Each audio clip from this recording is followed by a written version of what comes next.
এই ভিডিওতে আপনি জানবেন কলিযুগ আসলে কি। এটা কি শুধু পৌরাণিক কথা, নাকি আজকের পৃথিবীতে আমরা সত্যিই সেই যুগে বাস করছি?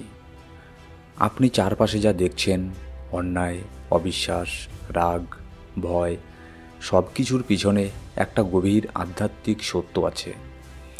এই ভিডিও আপনার চোখ খুলে দেবে এবং মনে করিয়ে দেবে যুগ বদলেছে, কিন্তু সত্য এখনও চুপচাপ দাঁড়িয়ে আছে।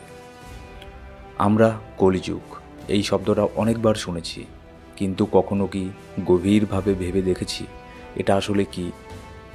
সনাতন ধর্মের মতে চারটি যুগ আছে। সত্যযুগ, যেখানে সত্য ও ধর্ম ছিল সব কিছুর শিখর। এরপরে ত্রেতা যুগ, যেখানে সত্য কিছুটা কমে যায়।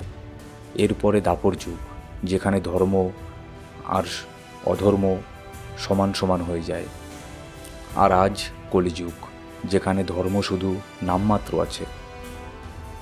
কিন্তু প্রশ্ন হচ্ছে, কলিযুগ কি শুধু পুরাণের গল্পেই সীমাবদ্ধ, নাকি আজ আমরা সবাই সেই যুগেই হাঁটছি, বুঝেই হোক বা না বুঝেই হোক?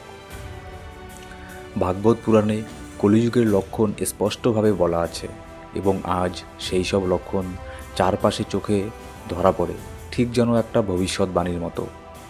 যেমন ধর্মহীনতা বাড়বে, ধর্ম কেবল নামে থাকবে, কাজে নয়। সত্য চাপা পড়বে, মিথ্যে জিতে যাবে, আর সত্য হবে উপহাসের বিষয়। পরিবার ভেঙে যাবে, সম্পর্ক হবে স্বার্থ নির্ভর। বিবেক হারাবে মানুষ, দয়া, সহানুভূতি হারিয়ে যাবে। নারী সম্মান হারাবে, নারীকে ভোগের বস্তু হিসেবে দেখা হবে। মুক্তির পথ থেকে সরে আসবে মানুষ, নিজেকেই সে ঈশ্বর ভাবতে শুরু করবে। ভক্তির চেয়ে বড় হবে তর্ক বিতর্ক, পবিত্র স্থানেও করা হবে পাপ, মানুষের ভিতরেই তৈরি হবে নরক। এখন আপনি নিজেই বলুন, এই সব লক্ষণ কি চারপাশে প্রতিদিন চোখে পড়ে না? বন্ধুরা, যদি আপনার মনে হয় এই জ্ঞান গুরুত্বপূর্ণ, তাহলে এই ভিডিওটি লাইক করুন আর সাবস্ক্রাইব করে আমাদের সাথে থাকুন। কারণ সত্যের আলো যত ছড়াবে, কলির অন্ধকার তত দূরে যাবে। কলিযুগ হলো সেই সময় যেখানে অন্যায় সহজ আর ন্যায় হলো অনেক কঠিন। একটা ভুল কাজ মানুষ 1 সেকেন্ডে করে ফেলে, কিন্তু একটা সত্য কাজ করতে গেলে 1000 রকমের বাধা আসে। কিন্তু এই কলিযুগেই আছে একটা রহস্য, এই যুগেই মুক্তি সবচেয়ে সহজ। কেন? কারণ গীতায় শ্রীকৃষ্ণ বলেছেন, কলিযুগে শুধু নাম জপেই মোক্ষ লাভ সম্ভব। না বড় তপস্যা, না বড় যজ্ঞ, না কঠিন কোনো সাধনা, শুধু হরিনাম জপ করলেই মুক্তি সম্ভব। এই যুগ আমাদের পরীক্ষা নিচ্ছে, তবে এই যুগই আমাদের সেরা সুযোগ দিয়েছে। আজকে আমাদের জীবন দেখতে সুন্দর, স্মার্টফোন আছে, গাড়ি আছে, সোশ্যাল মিডিয়া আছে, স্ট্যাটাস আছে, কিন্তু ভেতরে একেবারে ফাঁকা।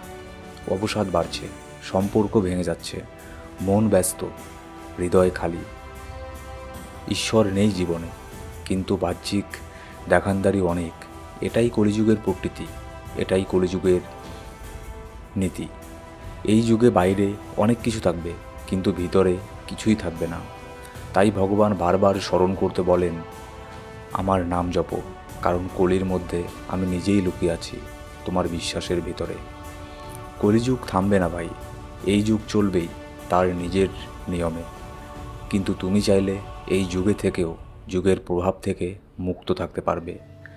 3টা জিনিস মনে রাখো: ঈশ্বরের নাম জপ করো, অহংকার থেকে দূরে থাকো, অন্তরের ভিতর আলো জ্বালাও, প্রতিদিন একটু একটু করে। এই যুগে ঈশ্বর দূরে নন, তিনি শুধু চুপ আছেন, চুপ করে দেখছেন আপনি কিভাবে ডেকে তোলেন তাকে।